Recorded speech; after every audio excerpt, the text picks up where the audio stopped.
I assume you saw it. Jimbo Fisher, Nick Saban had a very public spat earlier this week, and the root of which has been debated on a lot of shows since. Paying players is really, I think, it has thrown a lot of coaches for a loop.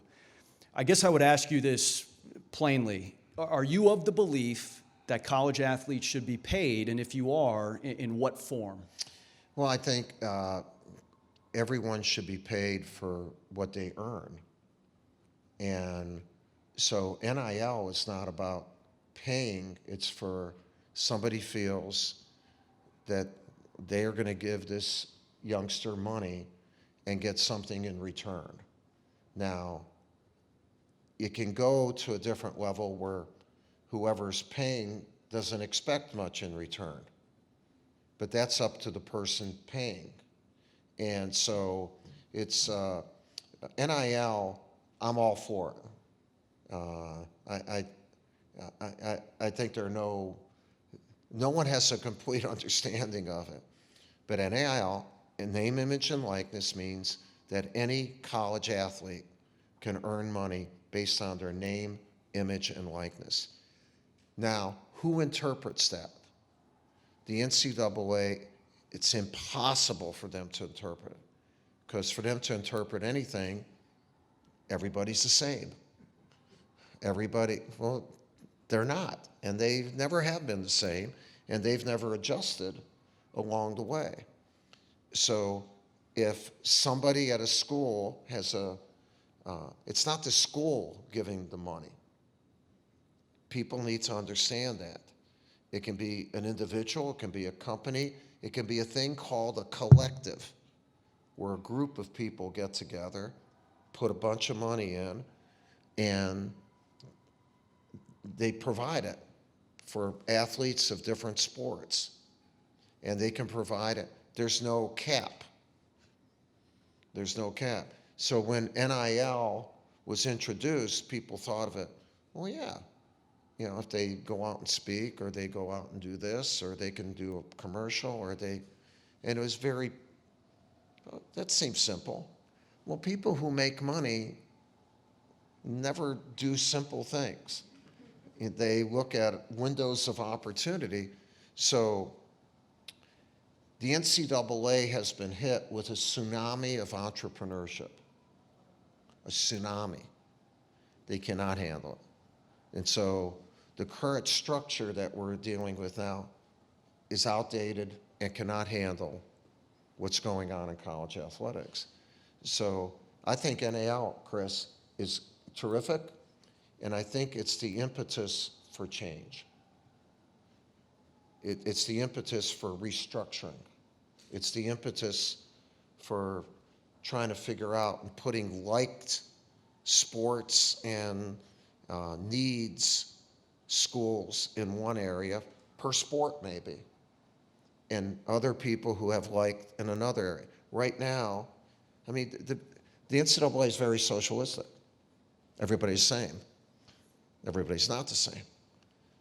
That doesn't mean everyone's not important, and I really feel that college football has to take the lead in having the first domino fall in how we look at restructuring. Why college football? Because they're already at 110 or 120.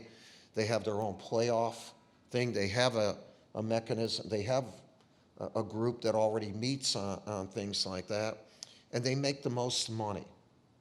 They make the most money, and outside of March Madness, like take the SEC. Greg Sankey is really smart and really good. The SEC football is the best college sports product on TV except for March Madness. SEC football. If you watch it on Saturday, you're not talking about Zion going against somebody. You're talking about Alabama going against Auburn, and you're talking about, well, these three offensive linemen can be first-round picks. That quarterback, see, it's like watching outside of the NFL, Southeast Conference is right there. And And that's why they're going to add Oklahoma and Texas. That they're building an empire.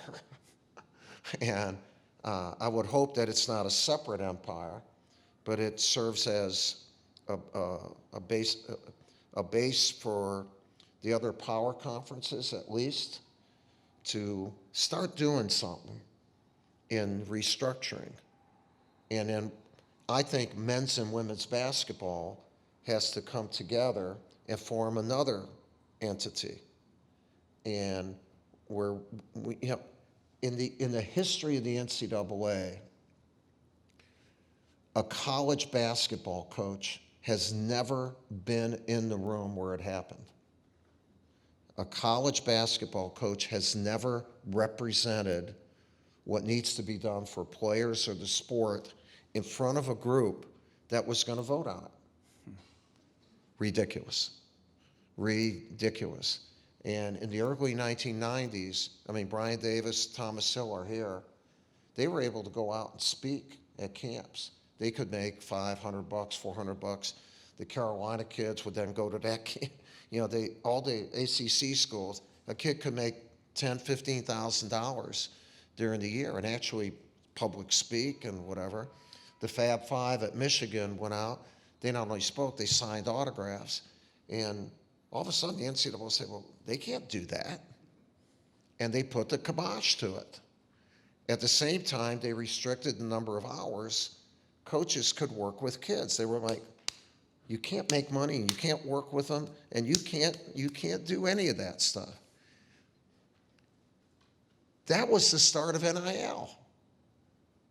NIL started 3 decades ago. But the NCAA put the kibosh to it.